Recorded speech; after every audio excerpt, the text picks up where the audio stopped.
Hello, everybody, and welcome back to the Progress Pondcast with Martin Longman and me, Brendan Squire. This is our 18th episode. It's been a minute since we spoke with you. I think both of us are kind of recuperating from a bit of a bruising election there. I know I haven't been able to take a look at the news for a little bit. Marty, have you been taking a break from the news, or did you just dive right back in?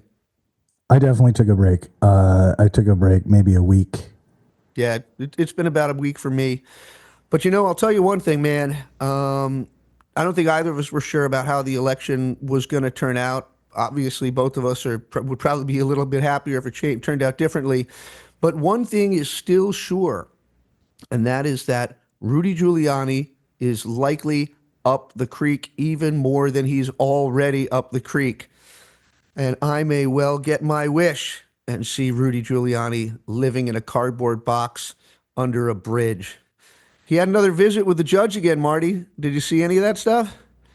Well, this is where we left off before the last election. So we were, I was feeling a little bit optimistic about the election, maybe at the end there, but we didn't know it was going to happen. So we just wanted to leave on a happy note, and so we were celebrating some of Giuliani's deprivations and humiliations. And I think that's a good place to pick it up right here. I think it's a great place to pick it up. Yeah, because everyone needs a pick me up. Everybody needs a pick me up, especially after that election. Oh yeah. So it's to start off the year, to start off on a happy note. I just like to talk about a little bit about what's happened with Rudy Giuliani. The New York Times is not my favorite paper. However, they had a great headline just the other day. Rudy Giuliani loses his lawyers and his cool in court. The subject of several cases, the former New York City mayor lashed out at a judge questioning why he had not forfeited his personal assets as required. Now I'm going to do some little flashback music.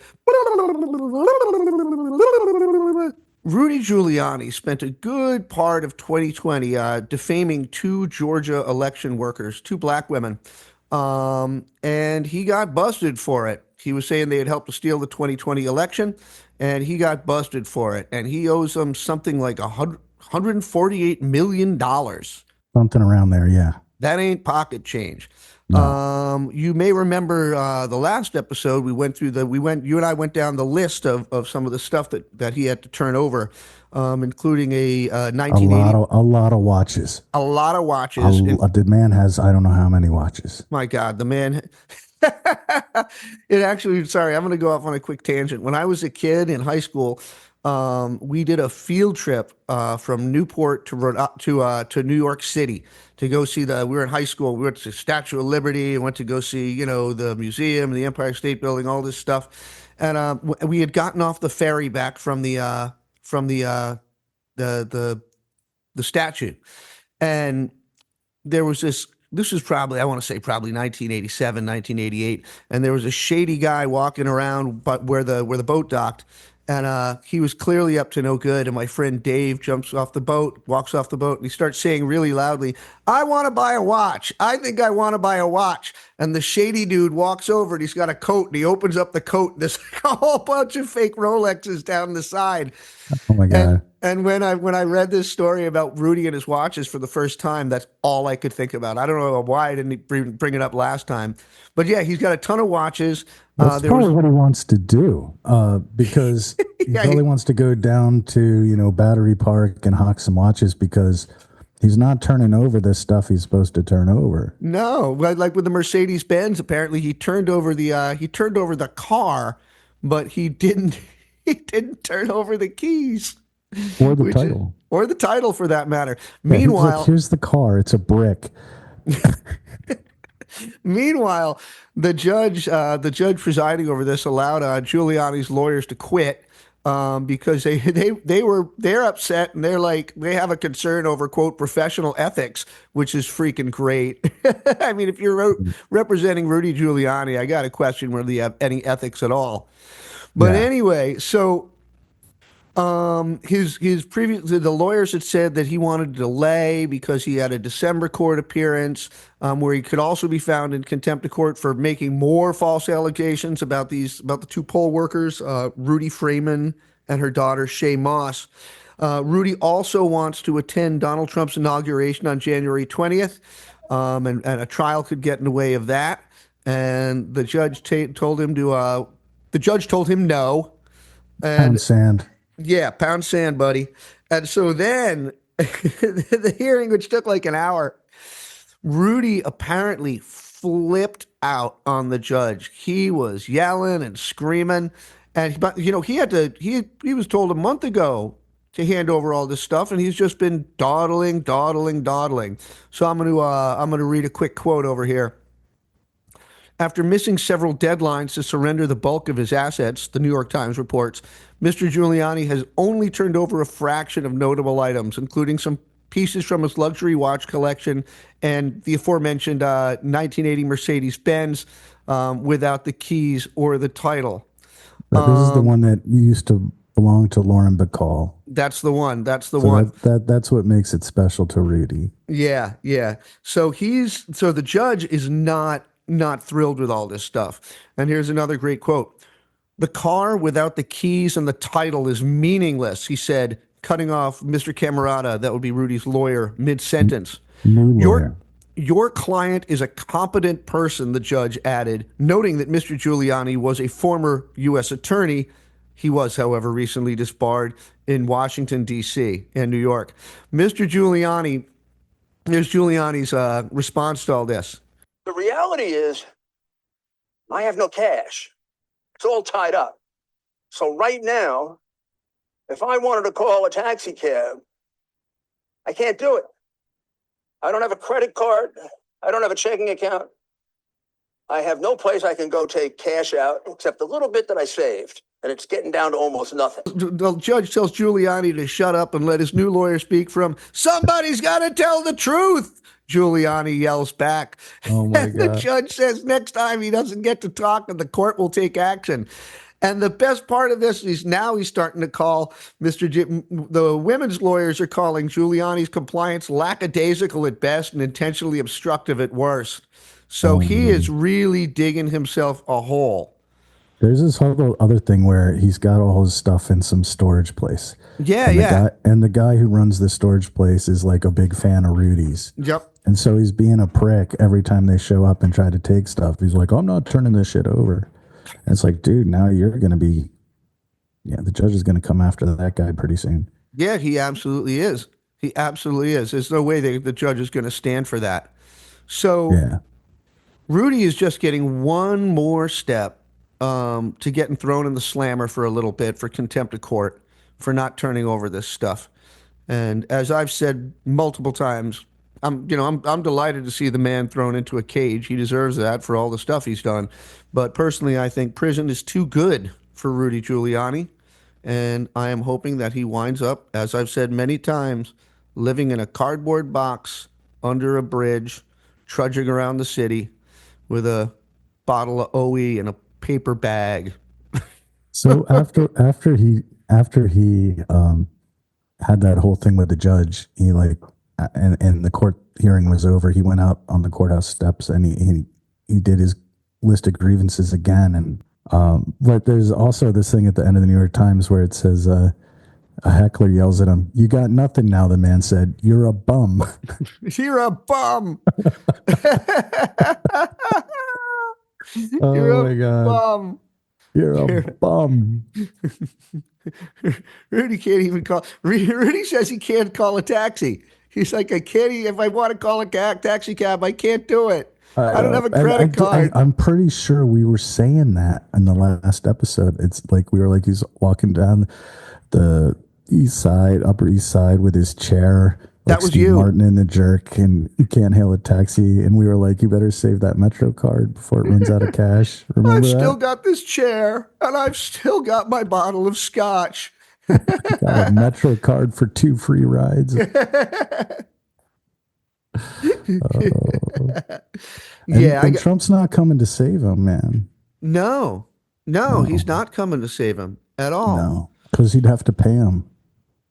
Yeah, I know. He still owes. Well, yeah, but actually, he'd have to pay him. But Rudy couldn't even take that money. That money goes right to Miss Freeman and Moss. Yeah, It's they're going to try to collect it. it's held for them in advance. So he's kind of up the creek on that one too. He might as well say goodbye to that money. Yeah.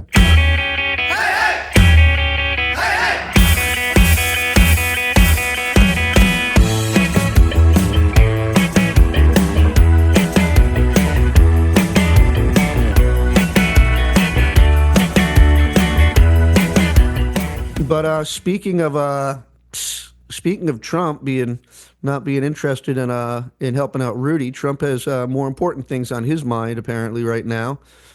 Seeing as he won the election, and Marty, you had a little bit you wanted to say about that, about how you were feeling optimistic. You mentioned something about that a minute ago. Why don't you build on that for a little bit? Oh, I was just saying, I had been looking at what was going on in elections in other countries after the pandemic, and pretty uniformly, whoever was in power was getting voted out. I And remember talking about that. yeah, and it didn't really matter. Like in in the UK, it was the Tories, the Conservative Party, that were in power, and they just got demolished. Um, in France, it was President Macron's centrist party that Yep. got wiped out. Um, in Germany, you've seen, the left wing party uh, get hammered from the right. Yep. It doesn't seem to be an ideological thing, really. It's just people are unhappy, um, and they're punishing whoever's in power. So it was a really difficult uh, thing to be the incumbent party in this election, and you saw that with Biden's horrible approval numbers, and it was something Harris um, maybe gave us a chance to overcome. She's kind of the incumbent, but then on the other hand, she wasn't. Yeah. But I guess when she first got in, and it was a pretty good rollout, and so I started to feel a little bit better. But then by late September, I was like, "Oh, we're gonna lose this. There's just no way." Um, I and I remember you guess, were very much down in the dumps about that. yeah, I wasn't public about it, because Yeah. But you what's and the I had you and I purpose? had conversations about it, I remember. Yeah, and but the polls were always like, the pollsters wouldn't take a side. They were just like, it's dead even in every state. So it was hard to like really judge from that. But I just was pretty pessimistic. But then I don't know, early October, I don't know when it was, the 7th, the 10th, something like that. Trump just seemed to be falling apart. Oh, Um, it was pathetic. yeah, it just nothing seemed to be going very well for him, and I started I started to feel a little bit better about it. Whatever momentum he had in the polls seemed to slow and maybe reverse. So I guess after that point, after about October 10th, I was actually feeling like modestly optimistic. So definitely disappointed in the result. I But think that's the understatement of the year. Disappointed in the results. right, well, I mean, Disappointed in the results is when I try to make a souffle and it doesn't come out right. it's kind of a two-layered thing if we're talking about souffles or something. That Yeah. um, there's a built-in disappointment that's really deep for me, for the fact that this guy won in the first place, that he has so much support and all that. You So and me both. so yeah, that's just kind of built in. It wouldn't have really helped if Harris had won. That wouldn't have changed my overall disappointment. Yeah. No, I get it. Right. But I'm being more specific to, the outcome. Yeah.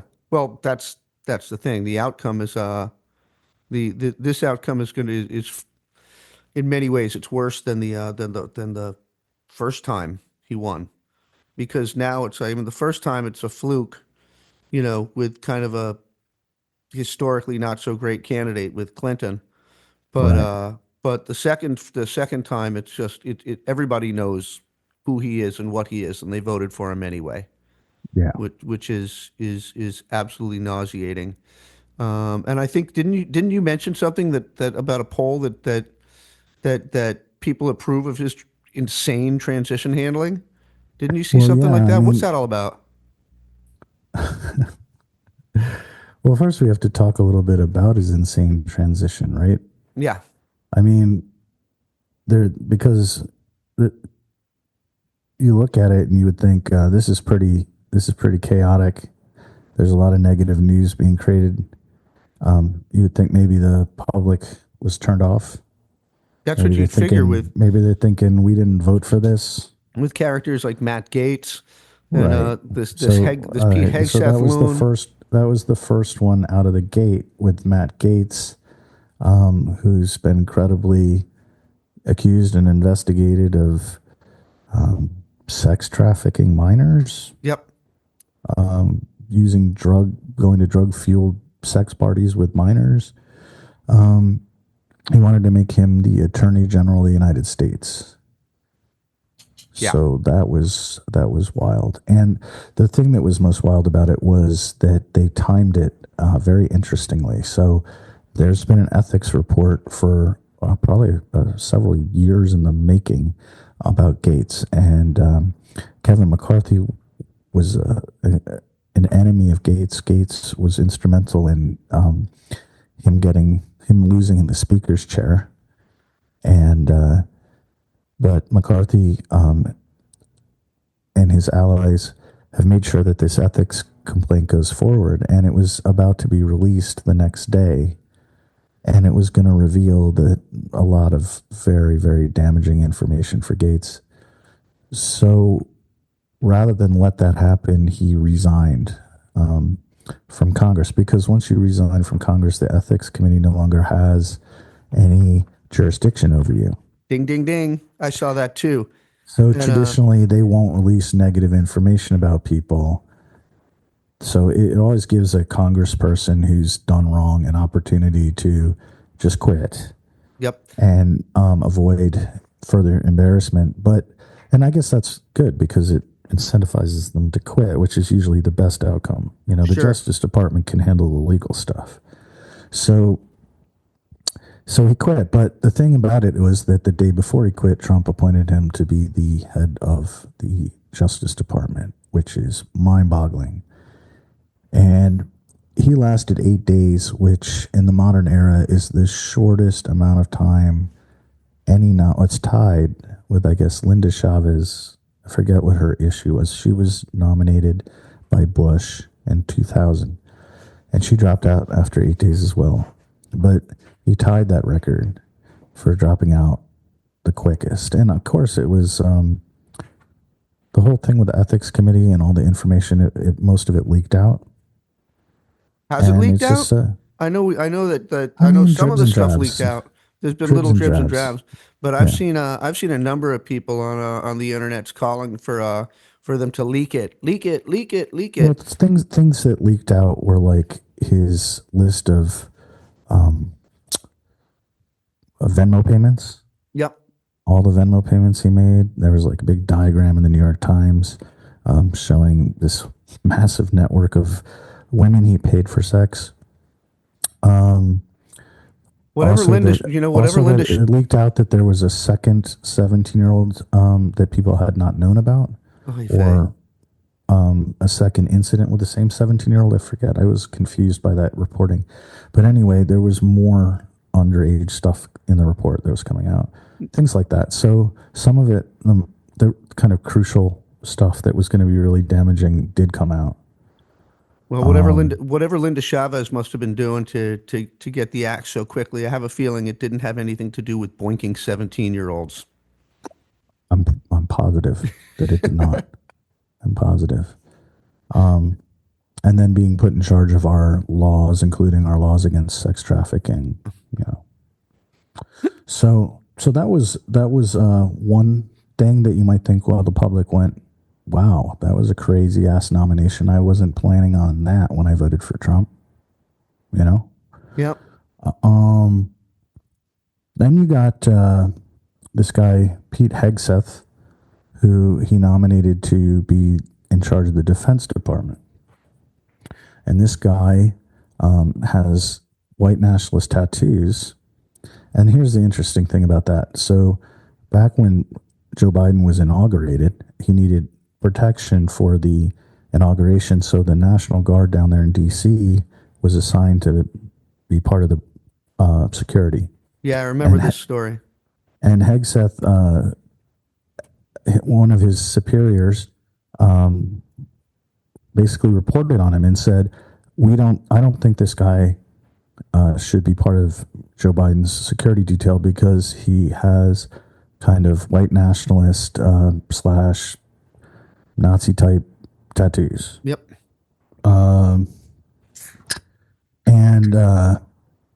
And so he was removed from the detail. And then he got all pissed off and quit the Guard and blamed it all on woke people. Oh, God. And all that kind of stuff. The woke people kicked me out because of my swastikas. Okay, no, he didn't have swastikas, but he had stuff that No, it's stuff like that. I've seen the pictures. Yeah. It's the kind of stuff like if you're not a if you're not a Nazi or a Christian nationalist, it'll go over your head. The kind of stuff you see in Yeah. jail with the white Aryan gangs. Yep. That, other than the swastikas, you know. So then it comes out right after he nominates him that he made this settlement a few years ago with a woman for a lot of money. I don't know if I don't think it's disclosed how much. It was a lot of money. It was a Republican woman too, if I'm correct. Yes, they were having a conference for Republican women in Monterey, California, and he evidently was being very aggressive to some women in the bar at night. And Yep. this woman was kind of his minder, and so they called her. She came down, and what happened after that's in some dispute, but she apparently had some big argument with him out by the pool because she didn't like how he was treating the women. But then supposedly immediately after that walked back to his hotel room and had sex with him. That's his story. She waited a couple days and then she went and had a rape kit done. And that's not something people normally do just for giggles. People aren't just like walking down to the police office and the police department and be like, "Hey, out doing groceries. Figured, might as well drop by for a rape kit." You Yeah. know, got a couple minutes before my for my appointment with the hairdresser. Figured I'd Yeah. drop by for a rape kit just for fun. So her claim is that she was talking to him and then all of a sudden like can't remember anything. And just like little spot, like, you know, little pieces here and there that she can remember, but she does remember some of I don't want to get into the nitty gritty Yeah, please of don't. the whole thing, you know, but she remembers some of the sexual encounter that she had with him.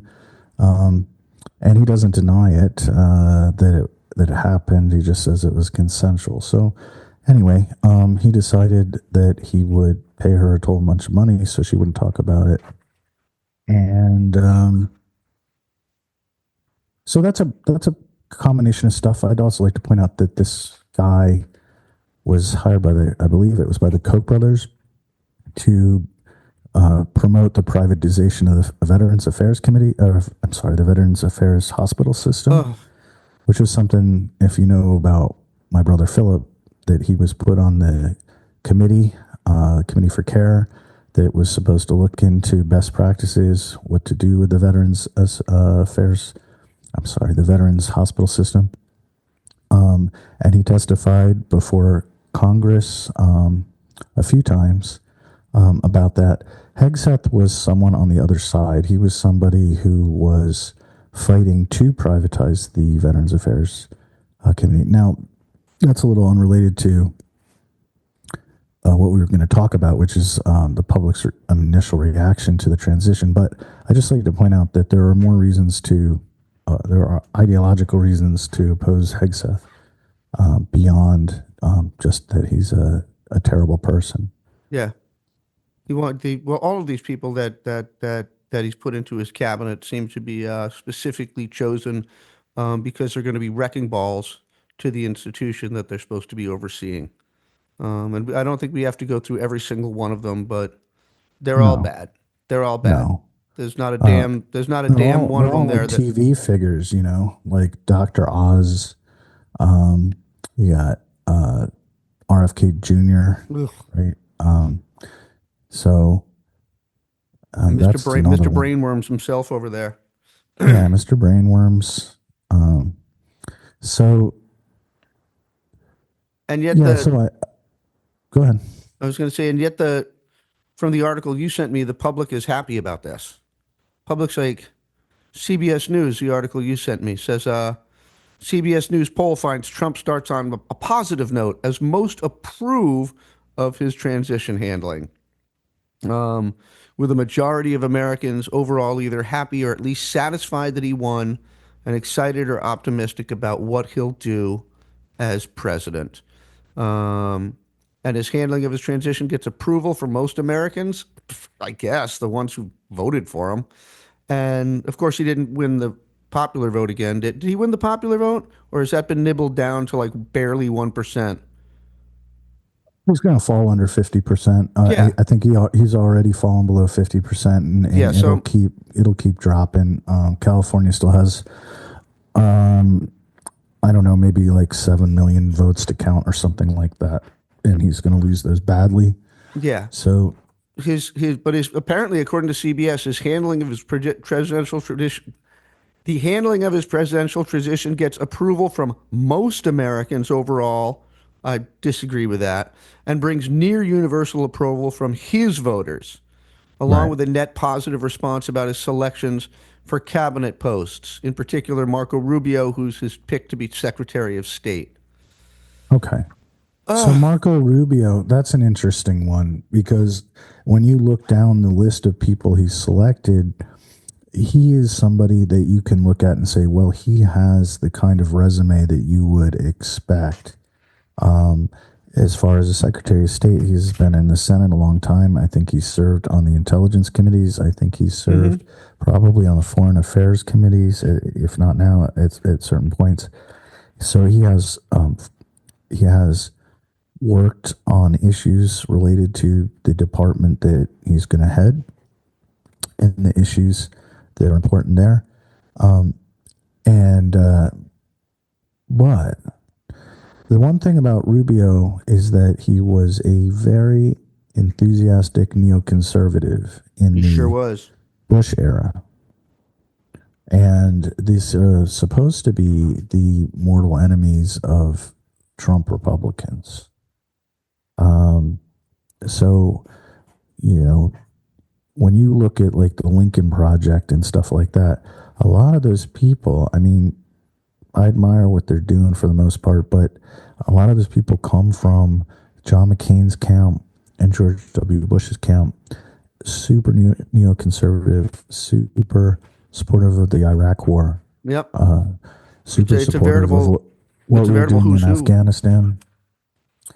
And so for a lot of the Make America First, or Make America Great Again folks, that's a part of the Republican history that they want to reject. Yes. So I would feel that maybe they're not going to teleposter this, but I think there's quite a lot of people in Trump's orbit that they're not going to like that pick, right? And not Yeah. just because he's like a Cuban American and not a white guy, but because of his history. But for the most part, though, you feel like he could at least go there and do the job. Like, I don't think he's ever run a big bureaucracy or a company or anything like that. But, Yeah. He's the only one that seems to have any kind of traditional experience, at least, yeah, for that kind of job. but not the kind of experience that would you think get the, what did you say, near universal approval of Trump Yeah. voters? Yeah. Yeah, that's my point.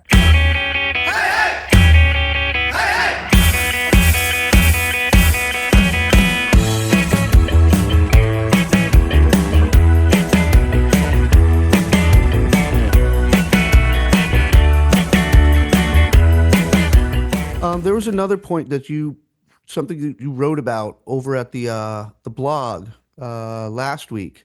You were talking about Maggie Haberman and Dan Swan at the New York Times trying to John Swan, yeah. John Swan trying to cover his cabinet picks.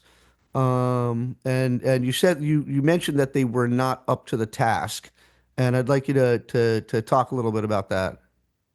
That was a fun piece to write, but it was I think right out of the first sentence or something, I gave them credit for trying. Yeah, I remember that. And I acknowledged at the end of the piece that it's impossible to cover it. The issue there was that they wrote, I don't know, it was a pretty long article, probably 3,000 words or something like that. But they were covering several nominees, and each one of them they were leaving out like really critical information about them, about either on the merits, like things that they had done or said or promoting, or more specific, like problems they might have in getting confirmed. Yeah, And in both areas, they were like just not covering it, you know?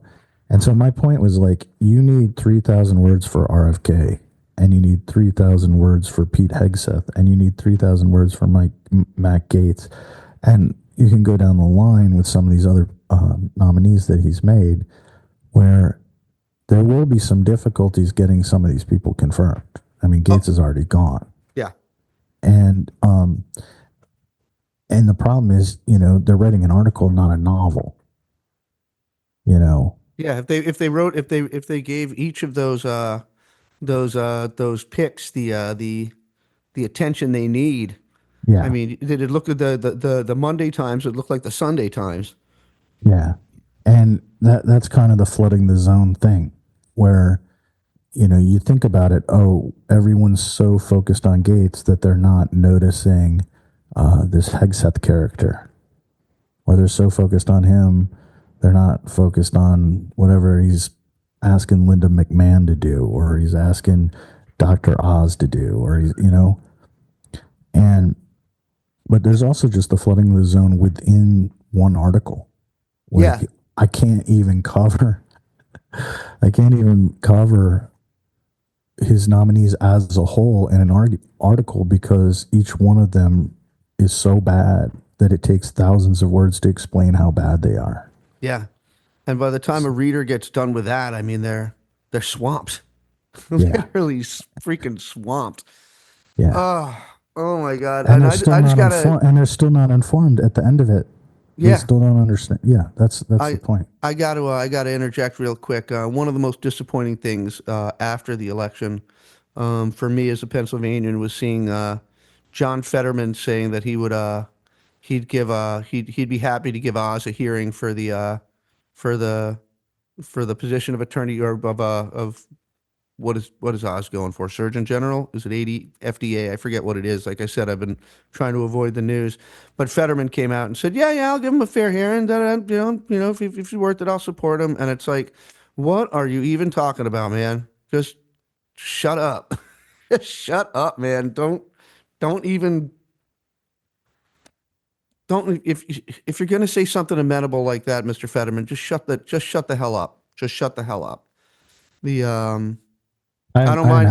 I don't I didn't mind. have that. I didn't have that reaction at all. But I but absolutely had that reaction at this point. It's like, look, we all know they're a bunch of crap, and if you know, it's I don't mind if Fetterman says nothing or a no comment on something like that, or weasels around, but this whole like, oh yeah, yeah, no hard feelings.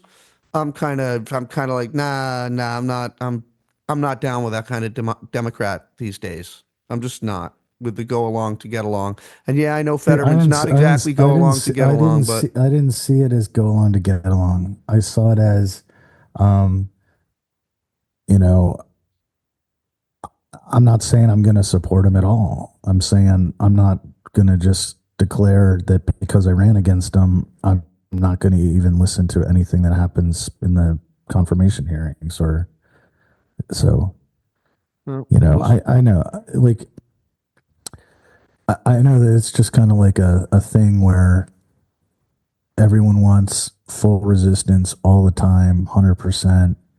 Um, but at the same time, you got a guy who just watched his fellow senator get bounced, Yeah, that's true. and he's sitting there saying, "Look, well, people in my state just voted for Trump. He nominated my opponent. I'll listen." You know, but yeah, I get it. Like no one really wants to hear that. No one's in the mood for that. Yeah, I think I'm that's the certainly main not. thing. I think that you're not. I mean, we're not the audience for it, right? But um, but Democrats are not in the mood for any kind of reconciliation or conciliation or anything. Especially with this list of nominees.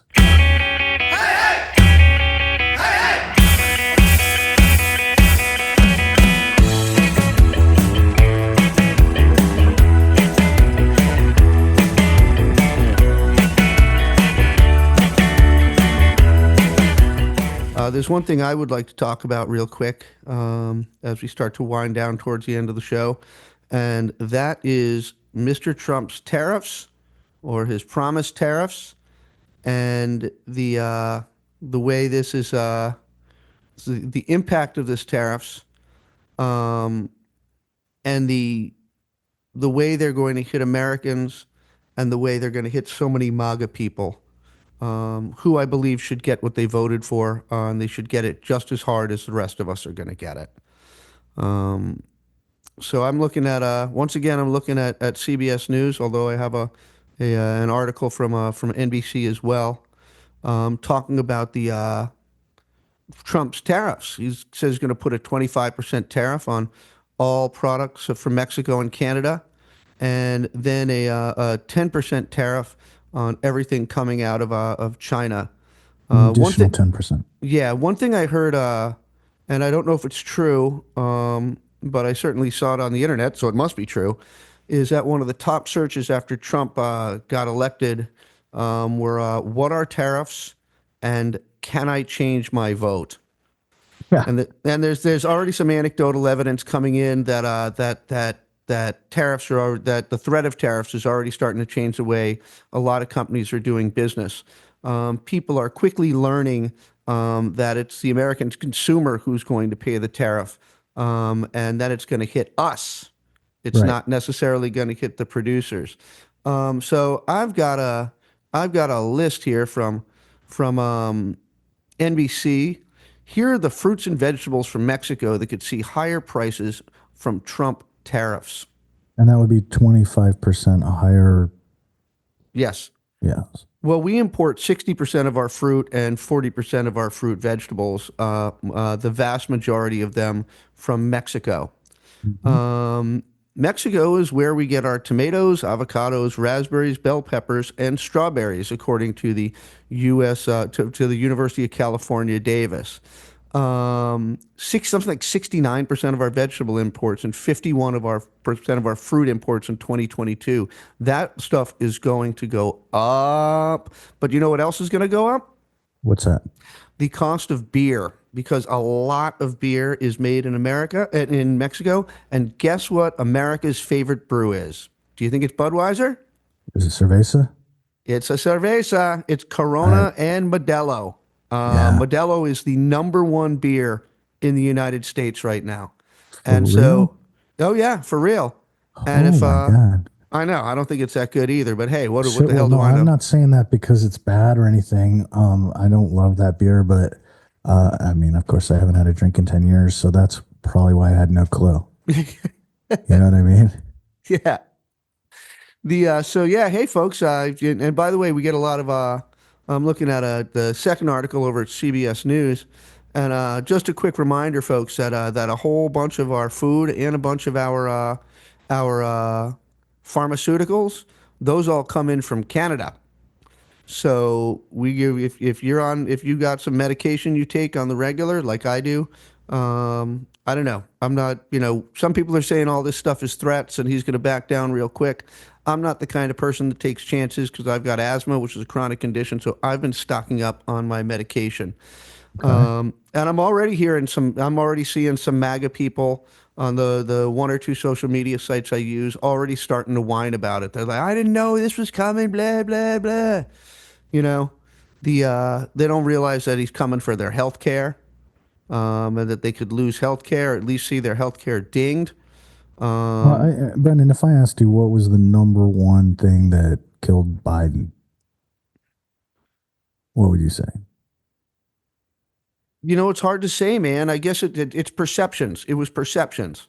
But I'd one have to issue, say, and it was perceptions on the economy, that the economy was bad.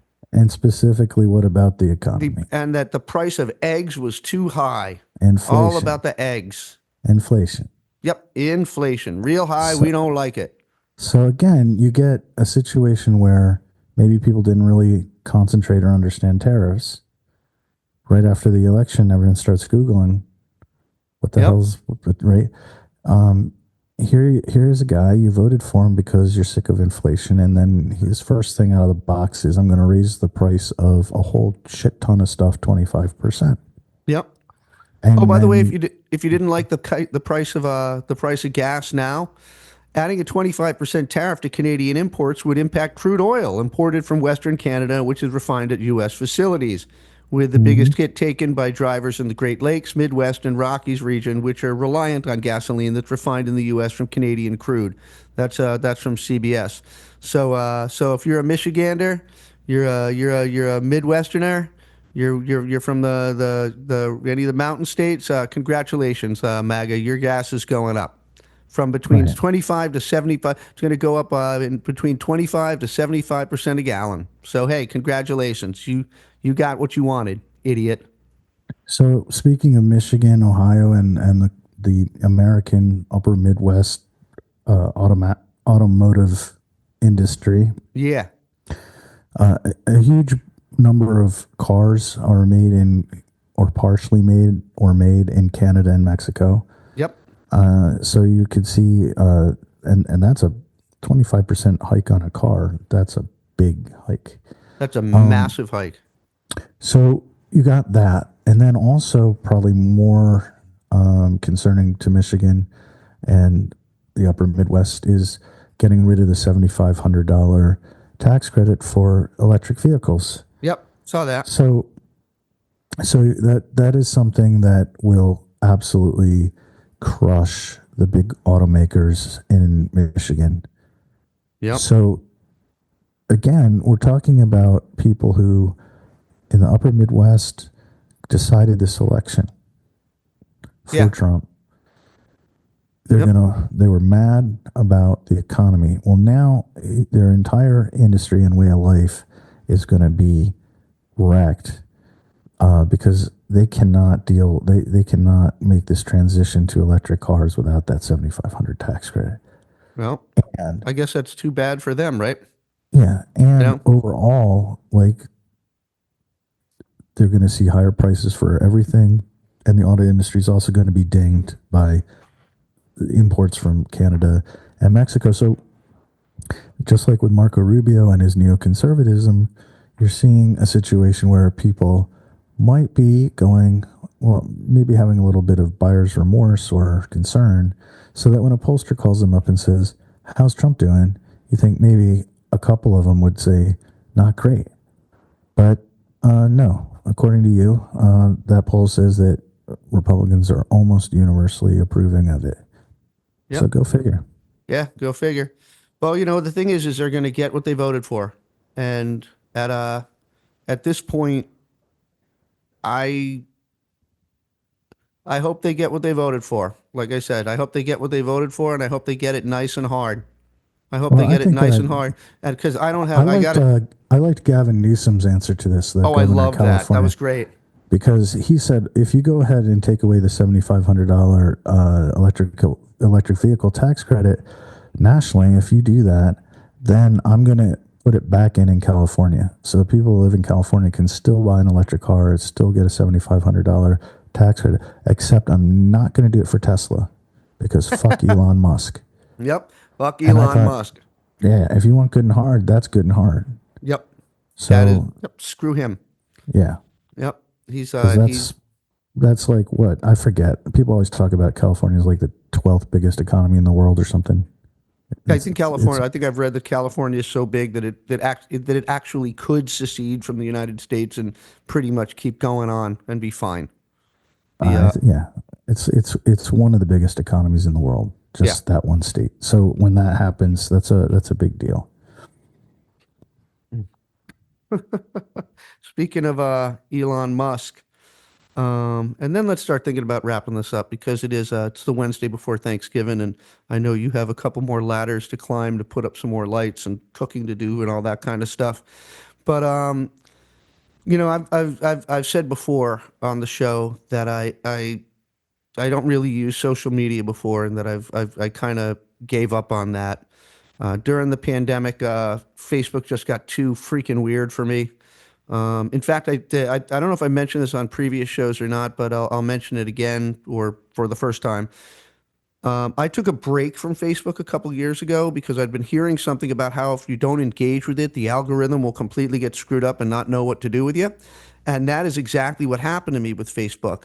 I was gone for about 2 months while I was up in Vermont, and I logged back on. I started taking a look at it, and the first thing I found was that I couldn't see my friends' postings anymore, Yep. and that my content, the stuff that Facebook had been pitching at me, somewhere along the line while I was gone, I guess Facebook decided that I was a right-wing Christian nationalist because they Oh, nice. started sending me the most bizarre content. Right. All this weird how to be a man stuff, how to be a Christian man stuff, get the woke people out of our school. So it got really, really alienating to me. And I mean, I still have a Facebook account, but I use it only to promote gigs. And even then, I don't know why I'm doing that because nobody ever sees my posts because I don't engage with it because Facebook is stupid and weird. And And I they got, and they actively suppress outside links to keep you on the site. yeah, they So if active you that, say, hey, here's a link to something I wrote, or here's a link to a concert venue where you can buy tickets, or here's a link to where you can buy my record, or anything like that, there's less likelihood that your friends will actually see it yeah. if it has an outside link. So to continue, it's gotten completely boring and useless for me. It's not a good tool anymore. And social media at the root of anything is a tool. Right. I got off Twitter a long time ago, You got thrown off Twitter a long time. mainly for my mental health. I found that basically I'd gotten Twitter suspended me for an interaction I had with a friend of mine that they decided was harassment, and both my friend and I were messaging Twitter and being like, "No, this isn't the case. Please reinstate him." It took 6 months to get that done. So the second time they kicked me off, it was because I had said something nasty to Kristen Sinema after she was the deciding vote to not raise the federal minimum wage, and that's when I realized, this site, and this is pre-Musk, this site basically does nothing but angry up the blood. Just would leave me angry and seething all the time, and tweeting angry things at people that I would probably never say to them to their face. Right. So I'm generally off social media. I'm not even really using Instagram all that much anymore because they have this weird refresh thing that you can't turn off. So you'll like be looking at a picture or a video, and the minute you get to the good part, it totally refreshes and you can't see it anymore. So it's not even fun to use Instagram, and I never jumped on anymore, and I never jumped onto Threads because it looked just absolutely stupid. It's garbage. So when you started pushing me to get on Blue Sky, you will remember I was extremely resistant to this. Yes. I was extremely resistant.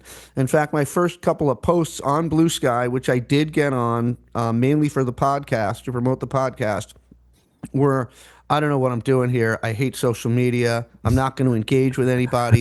You're all I'm only evil. doing this. I'm only doing this because I got to do it for the podcast. Blah blah blah. Yeah. Um, but I I was am. like, that's not what I asked you to get on here for. But I am. But I will say this. I've been on Blue Sky now for about a week. And I'm not going to go into all the various things about Blue Sky, but it reminds me a lot of old Twitter. Yes. And what's nice about Blue Sky is there's no Nazis there, or if there are, but I can block them very easily. And it's a nuclear block. It's a massive block. They can't see me. They can't see my followers. They can't see my followers' responses. They're just done. And I don't know who it was. You added me to one of their so-called starter packs, right? Yeah. From the old Philly liberal blogging community. And there's another starter pack that I wound up on as well. OG Philly bloggers or something like that. I did too. I did one for the progressive blogosphere, the original people that were way back in 2005, 2006, mostly. And I did another one for our Drinking Liberally chapter. That's right. Still trying to add people to that. So if people are on Blue Sky that were part of the Drinking Liberally, let us know, and I'll add you to the starter pack. But starter packs are like a big thing for Blue Sky that Twitter didn't have. And It is. It's a great thing. because you can go on there and just click on someone you trust and they say, hey, these 40 people, you should follow these people, and you just click one click and you're following those 40 people.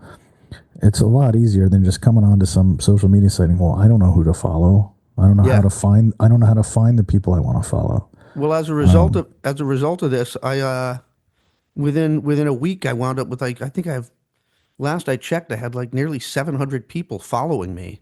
Oh, really? Yeah, it's 700 people, and one of the other nice things about Blue Sky is that they have all these feeds, and not all of them are political. Right. So I'm definitely following a bunch of politics people over there, but I've also found I've found a number of feeds for rock and roll, indie rock, punk rock, garage rock, various labels, which is important for me because, as you know, I'm in a couple of bands, and one of them, the No Good Crowd, already released one single, and we're about to release a second one. All our art and the tracks have gone to the pressing plant, and so I'm actually able to reach people again. Yeah, you can actually network. You can actually network. I can actually reach people. I've been messaging back and forth with a bunch of musicians from the various punk rock and indie label things. As I'll post their band, I'm like, oh my God, and I'll click, it'll be something I'm interested in. I'll click it and, be like, oh, this is really great stuff. And then they'll respond back, and all of a sudden then I'm sending them my stuff and, oh, you're playing good stuff too. Do. And just, yeah, It's I'm supposed to empower you, right? Like social media, I mean, it can just be a form of entertainment. Well, that's the thing. That's what I was going to say is it does feel very empowering over there.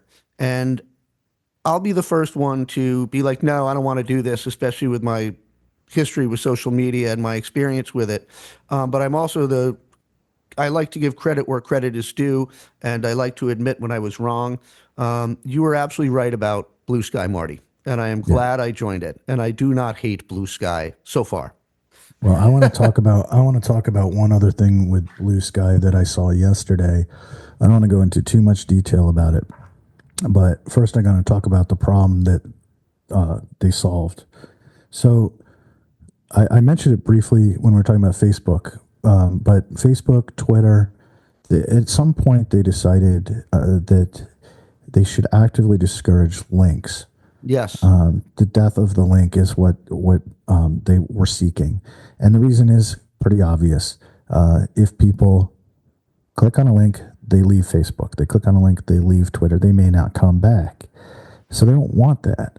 So they suppress with an algorithm posts that have outward facing links. And this actually became enormously destructive to the mainstream media, the New York Times, the Washington Post, the Atlantic, anybody, Washington Monthly, where I worked. All of a sudden, they had been pretty successful, and they would do an article, and then they would put it on social, and they would get a lot of, maybe it goes viral, and they get a lot of readers. Yeah. And, that translates into ad revenue that they can use to pay their reporters to go do reporting.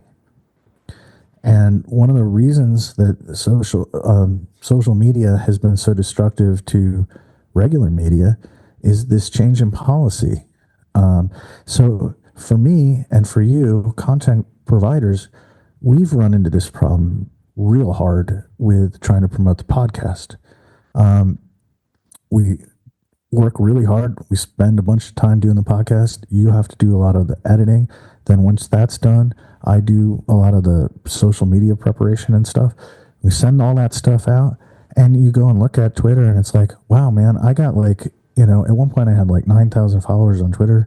Yeah. Now I probably have like 6,300 or something like that because everyone quit. But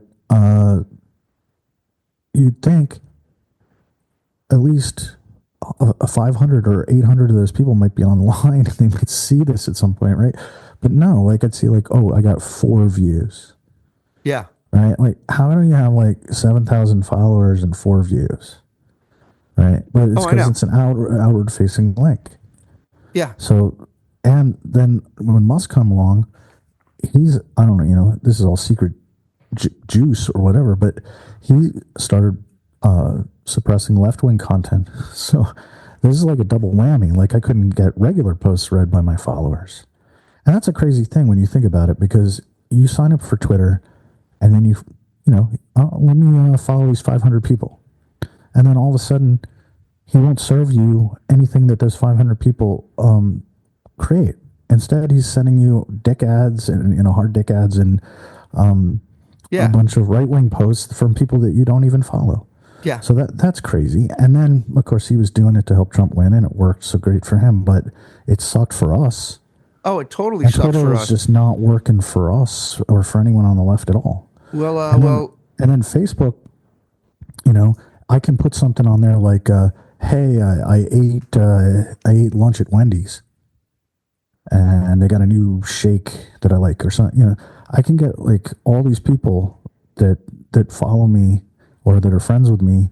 All of a sudden, they're liking that. They're making comments. I put in a link to something I wrote at Progress Pond or a link to a podcast, and I get like crickets. yeah. So it's this way that these things it's called the death of the link. So what I was talking about is this guy came along and he created a new thing that works with Blue Sky, where you can you can get a feed that will show you all the people that you follow, and then it'll show you all the links that they've shared in like the order from most to least. Oh, wow. Right?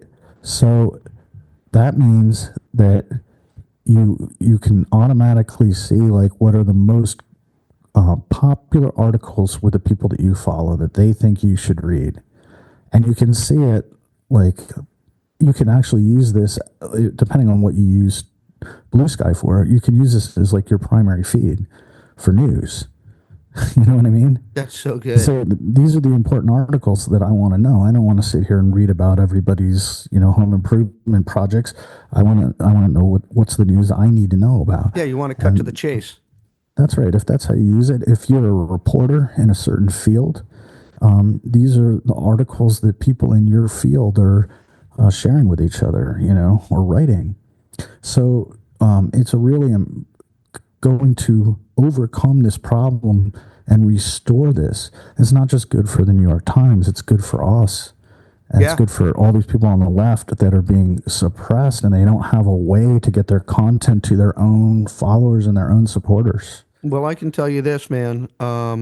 Soon after you joined Blue Sky, and got me on there, I checked the analytics Yeah. over at our podcast. I'm actually trying to look at it right now, but the internet is not Spotify for podcasters is not cooperating. So I'll just have to say that in general, our numbers now are up in terms of listeners, in terms of people dropping by. Subscribers, likes. I can't look at that right now because, like I said, Spotify is not I think you were looking at not it last cooperating. night, though, and it was up, right? Oh yeah, it was absolutely up. I mean, obviously we're not getting like Joe Rogan numbers, but Oh, no. We the should. interview, We should. I mean, we should know. because he sucks and we don't. I know he sucks and we don't. Yeah. But like the interview we did with Joe Hohenstein, with State Rep Joe Hohenstein, 121 listens, and a couple weeks ago it was nowhere near 121 listens. So that is new. And when I look at, they got a little graph there. And did you join Blue Sky around November 4th? A couple of days out. Well, I joined it. I don't know when. but I didn't because use it. in I around didn't use it. November So right after the election, I don't know when the election was, the 5th or something like the that. 5th. So yeah, I might have started using Blue Sky around then. I might have shared something on there. I don't know. I really All got I- into it a few days after the election. All I know is that from a normally flat line around November 4th, we just shot right up. There you Boom! go. And Spike, that's and then it yeah. slowly came down, and then it came down. But where that's happened before, the spike hasn't been as big, and it comes down to a flat line.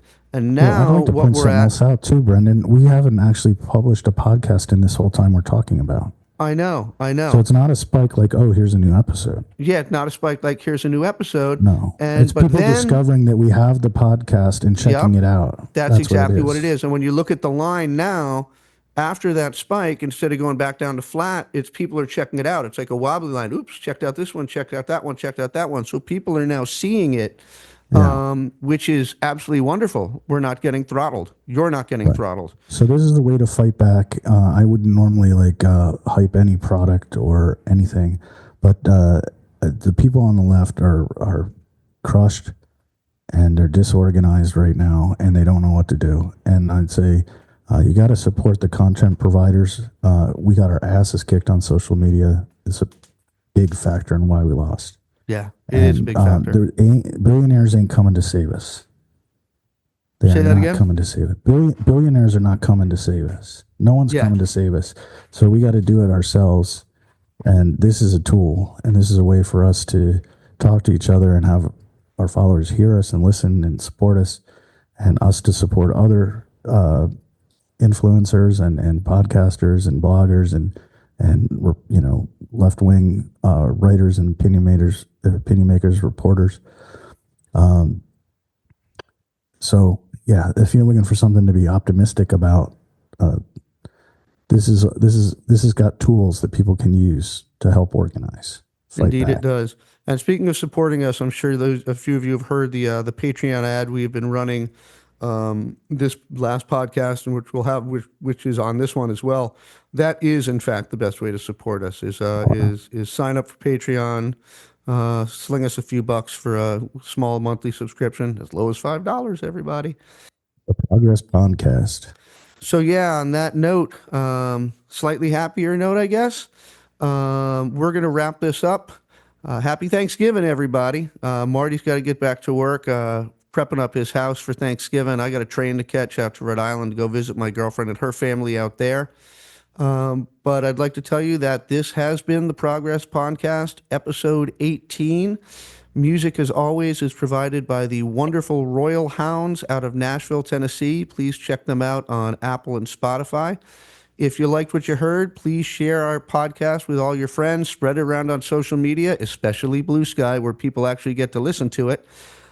Please like us. Please subscribe us. And, of course, please support us on Patreon. With that, I'm Brendan Squire, and this is Marty Longman, and we wish you a happy Thanksgiving, and we'll see you next time. Over and out. Folks.